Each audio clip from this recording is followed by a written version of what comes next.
കുറേ കാലങ്ങളായി ഇൻറ്റീരിയറിലും എക്സ്റ്റീരിയറിലുമൊക്കെ ട്രെൻഡിങ് ആയി ഇപ്പോഴും അതേ ഒരു ട്രെൻഡിൽ വലിയ മാറ്റങ്ങളൊന്നുമില്ലാതെ നിലനിൽക്കുന്ന ഒരു മെറ്റീരിയലിനെ കുറിച്ച് കുറച്ച് കാര്യങ്ങളാണ് നമ്മൾ ഈ വീഡിയോയിൽ സംസാരിക്കുന്നത്. അതുകൊണ്ട് തന്നെ ഈ വീഡിയോ സ്കിപ്പ് ചെയ്യാതെ മുഴുവനായും കണ്ടു കഴിയുമ്പോഴേക്കും ഇൻറ്റീരിയറിലേക്ക് ഇതിൽ ഏത് ലൂവർ പാനൽ തിരഞ്ഞെടുക്കണമെന്ന് കുറേ അധികം കാര്യങ്ങൾ മനസ്സിലാകും എന്നുള്ള കാര്യങ്ങൾ ഉറപ്പ്. കുറച്ച് നാൾ മുമ്പ് വരെ നമ്മൾ ഇൻറ്റീരിയറിലേക്കും എക്സ്റ്റീരിയറിലേക്കുമൊക്കെ വാൾ പാനലിങ്ങുകൾക്കായി ഉപയോഗിച്ചിരുന്നത് തടികളായിരുന്നു.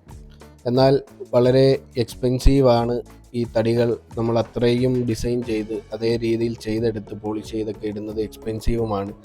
ഇപ്പോൾ പഴയ കാലത്തേതുപോലെ അതേപോലെ നല്ല തടികൾ കിട്ടാനില്ല എന്നുള്ള ഒരു കാരണവും കൊണ്ടാണ് അവിടേക്കാണ് നമുക്ക് ഇതേപോലെയുള്ള വാൾ പാനലിങ്ങുകൾ PVCയുടെയും WPCയുടെയും ചാർക്കോളിൻ്റെയും ACPയുടെയും ഒക്കെ വാൾ പാനലിങ്ങുകൾ എത്തിയത്. തടിയിൽ ചെയ്യുന്ന അതേ ഫിനിഷിലും എന്നാൽ അത്രയും എക്സ്പെൻസീവും അല്ല എന്നുള്ളതാണ് ഇതേപോലുള്ള പാനലിങ്ങുകൾ ഇന്ന് മാർക്കറ്റിലും ഇൻറ്റീരിയർ മേഖലയിലും ഇത്രയും സ്വീകാര്യത. എന്നാൽ ഇതേപോലെയുള്ള വാൾ പാനലിങ്ങുകൾ നമ്മൾ തിരഞ്ഞെടുക്കുമ്പോൾ കുറേ അധികം കാര്യങ്ങൾ ശ്രദ്ധിക്കേണ്ടതുണ്ട് എന്നുള്ളതാണ്.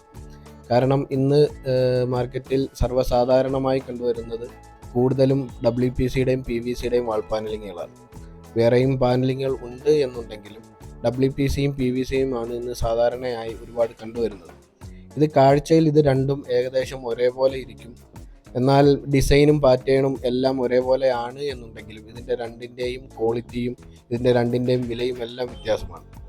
അതുകൊണ്ട് നമ്മൾ ഇൻറ്റീരിയർ അല്ലെങ്കിൽ എക്സ്റ്റീരിയർ ഒരു ഫേമിനെ ഏൽപ്പിക്കുമ്പോഴോ അല്ലെങ്കിൽ ഒരു ടീമിനെ ഏൽപ്പിക്കുമ്പോഴോ WPCയുടെ വിലയിൽ ഇട്ടിട്ട് PVCയുടെ പാനലാണോ ഉപയോഗിക്കുന്നത് എന്ന് അറിഞ്ഞിരിക്കേണ്ടത് ഏതൊരു വർക്ക് കൊടുക്കുന്ന ആൾക്കും അത്യാവശ്യമാണ്.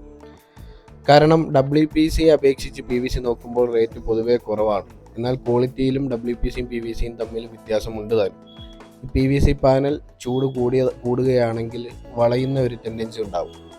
ഇതുകൂടാതെ PVC ആണെങ്കിലും WPC ആണെങ്കിലും തിരഞ്ഞെടുക്കുമ്പോൾ പ്രൊജക്ഷൻ കുറഞ്ഞ പാനലുകൾ തിരഞ്ഞെടുക്കുന്നതായിരിക്കും ബെറ്റർ. പ്രൊജക്ഷൻ എന്ന് പറയുമ്പോൾ ഭിത്തിയിലേക്ക് നമ്മൾ അപ്ലൈ ചെയ്താൽ ഇതിൻ്റെ ഫ്രണ്ടിലേക്കുള്ള ഈ പാനലിങ്ങിൻ്റെ ഒരു തള്ളൽ വരും. അതാണ് ഈ പ്രൊജക്ഷൻ കൊണ്ട് ഉദ്ദേശിച്ചത്. അത് കുറഞ്ഞ പാനലുകൾ തിരഞ്ഞെടുത്താൽ ഇതേപോലെ പെട്ടെന്ന് പൊട്ടുന്ന പ്രശ്നങ്ങൾ ഒഴിവാക്കാൻ കഴിയും. കാരണം ഇതിൻ്റെ പ്രൊജക്ഷൻ പല സൈസിലാണ് വരുന്നത്. അതായത് 9mm, 12mm, 14mm അങ്ങനെ തുടങ്ങി 24, 26mm വരെ ഇതിൻ്റെ പ്രൊജക്ഷൻ വരുന്നുണ്ട്. അപ്പം ഹൈറ്റ് കൂടിയ ഭാഗത്തേക്ക് അല്ലെ സീലിങ്ങിലോ ഹൈറ്റ് കൂടിയ ഭാഗത്തേക്കൊക്കെ 24mm പാനലുകൾ ഉപയോഗിച്ചാലും വലിയ പ്രശ്നങ്ങളുണ്ടാവില്ല. എന്നാൽ ഫ്ലോർ ഹൈറ്റിൽ നിന്ന് ചെയ്യുന്ന പാനലിങ്ങുകൾ അത് കൂടുതലും ഹൈറ്റ് കുറഞ്ഞ പാനലിങ്ങുകൾ അല്ലെങ്കിൽ പ്രൊജക്ഷൻ കുറഞ്ഞ പാനലിങ്ങുകൾ തന്നെ ഉപയോഗിക്കുന്നതായിരിക്കും ബെറ്റർ. കാരണം കുട്ടികളുള്ള വീട്ടിലോ അല്ലെന്നുണ്ടെങ്കിൽ വീടിനുൾഭാഗം തൂക്കുന്ന സമയങ്ങളിലൊക്കെ നല്ല രീതിയിൽ ഇതിലേക്ക് എന്തെങ്കിലും തട്ടിയാൽ പൊട്ടാനുള്ള സാധ്യത കൂടുതലാണ് പ്രൊജക്ഷൻ കൂടിയ പാനലിങ്ങുകൾക്ക്. അതുകൊണ്ട് തന്നെ ഈ 9mm, 12mmനേക്കാൾ നല്ലത് 9mm തന്നെയാണ്. അങ്ങനെയുള്ള പാനലിങ്ങുകൾ എടുത്താൽ ഈ ടേപ്പ് പിടിച്ച് കാണിക്കുന്ന അതാണ് പ്രൊജക്ഷൻ എന്ന് പറഞ്ഞത്. ഇതിപ്പോൾ 9mm ആണ്. ആ 9mm പോലെയുള്ള പാനലിങ്ങുകൾ എടുത്തു കഴിഞ്ഞാൽ കുറച്ചുകൂടി തിക്നെസ് ഹാർഡാകുകയും നമുക്ക് പെട്ടെന്ന് പൊട്ടിപ്പോകാനുള്ള ഒരു സാധ്യത കുറവുമാണ്. അതുകൊണ്ട് തന്നെ WPC ആണെങ്കിലും PVC ആണെങ്കിലും പ്രൊജക്ഷൻ കുറഞ്ഞ പാനലിങ്ങുകൾ തിരഞ്ഞെടുക്കുന്നതായിരിക്കും ബെറ്റർ. പിന്നെ PVC WPC അപേക്ഷിച്ച് റേറ്റ് കുറവാണ് എന്ന് പറഞ്ഞു.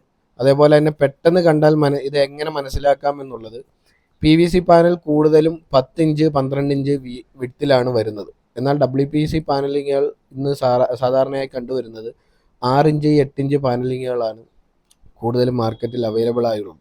അപ്പോൾ അങ്ങനെ തന്നെ പെട്ടെന്ന് ഒരു രീതിയിൽ മനസ്സിലാക്കാം. പിന്നെ ചില സാഹചര്യങ്ങളിൽ ഇതേപോലെ പാനൽ കട്ട് ചെയ്ത് എൻഡ് തീർക്കേണ്ട സാഹചര്യങ്ങളുണ്ടാകും. അങ്ങനെയുള്ള സമയങ്ങളിൽ ഇതേപോലെ പാനലിങ്ങിൻ്റെ തന്നെ കോർണറുകൾ ലഭ്യമാണ്. ആ കോർണറുകൾ ഉപയോഗിച്ച് ചെയ്താൽ കുറച്ചുകൂടി ഫിനിഷിംഗ് ആവും. പിന്നീട് പാനൽ ഇൻസ്റ്റാൾ ചെയ്യുന്ന സമയത്ത് ഗമ്മ് മാത്രം ഉപയോഗിച്ച് ഇൻസ്റ്റാൾ ചെയ്യാതെ ഇതേപോലെയുള്ള ക്ലിപ്പുകൾ കൂടി ചേർത്താൽ പെട്ടെന്ന് റിമൂവ് ചെയ്യേണ്ട സാഹചര്യങ്ങൾ ക്ലിപ്പ് ഊരി നമുക്ക് പാനലിങ് റിമൂവ് ചെയ്യാനും സാധിക്കും. അപ്പം ഇതൊക്കെയാണ് ഈ വീഡിയോയുമായി ബന്ധപ്പെട്ടുള്ള കാര്യങ്ങൾ. അപ്പോൾ വീഡിയോ ഇഷ്ടമായെങ്കിൽ ഷെയർ ചെയ്ത് മറ്റുള്ളവരിലേക്കും എത്തിക്കുക.